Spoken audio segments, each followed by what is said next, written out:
The argument that's trying to be made on his half is that there was some sort of bias in the investigation. The defense claiming the investigation biased by the investigator, that there was some sort of issue there, that in the past that he wanted to get back at Mr. Tellis, and that somehow led to planting of the evidence and things of that nature. What do you think of his defense and the angle that they're trying to take with this? Well, it's defense 101. Whenever the evidence is very strong, you always go after the investigator or the investigation, right? So they're going to look at any small thing they can find that wasn't done, whether that's misspelling of names or whether that's some other small item that wasn't done correctly on a report, maybe something that wasn't written in a report that remains absent, yet they testify to it. And then they're also going to go after these investigators with everything they have. That's why they pull all the information from their files, from their personnel files, and try to find something that they can use.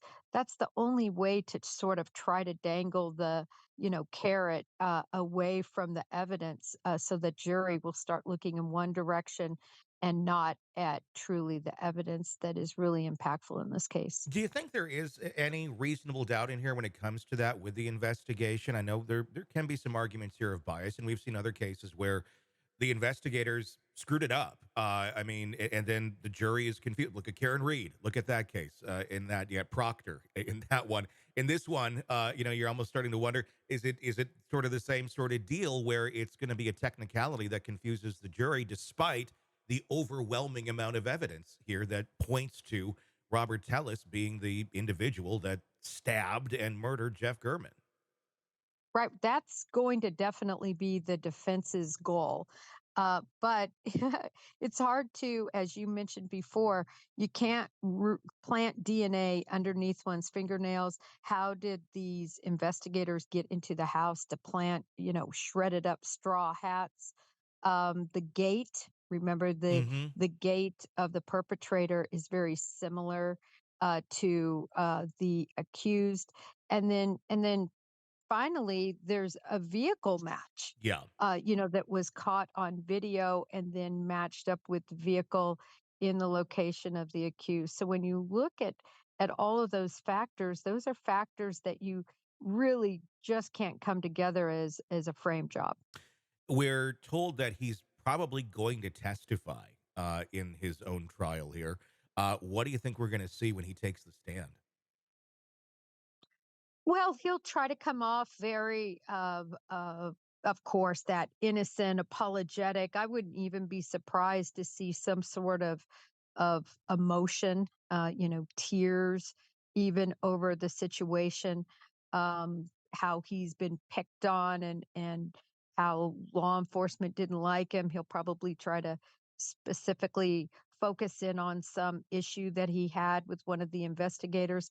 So I can see a whole a string of information that he'll give, and we'll see if the jury buys it. Yeah, it's going to be very fascinating to watch. His emotions in court, I've thought, have been interesting thus far. Very animated, I guess. Have you seen his reactions while we've seen some witnesses testify? Yes, you know what I found, Tony, though, about him is he's just very expressive. Yeah. Whether it's the photographs of him, everything he does, just he should be an actor because whatever emotion he has, it just jumps off the page, off the photograph or the video. So I think part of that is just him. And I think he will fail miserably if he truly does take the stand. I can just see him up there like a dog on a wet linoleum floor trying to explain the hat that's shredded and the cuts and the DNA and everything else. I think it will absolutely fall apart for him. And I can't believe his lawyer won't be able to keep him off the stand. Yeah, it's very expressive is accurate. It also kind of reads to me like a narcissist, where they can't necessarily feel the emotions that they should be feeling, so it's all learned behavior, and it's a, oh, I should be reacting this way because this is how normal people react to X information.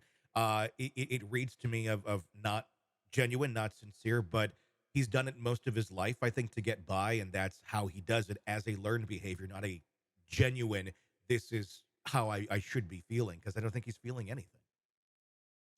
Right.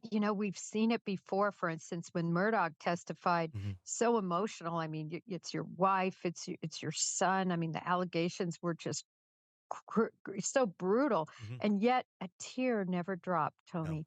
All that expression, but no tear. Same with the black swan. Hmm. All that emotion, standing up, flailing, not one tear drop. Yep. So we've seen it again and again. Scott Peterson, another good example. When you watch his interviews where he seems so sad, his words seem sad, absolutely no teardrops. And as soon as the camera was off, just jumped up and, Hmm. removes the mic like it was an acting job. Yeah, flipping a switch. I mean, I feel bad for people where that's how they live their life. But the reality is there's people out there like that, and not everybody goes and kills people. But it is scary because it then opens up the opportunity for them to have that ability because they're missing that part of themselves. It's going to be interesting to watch how this all wraps up.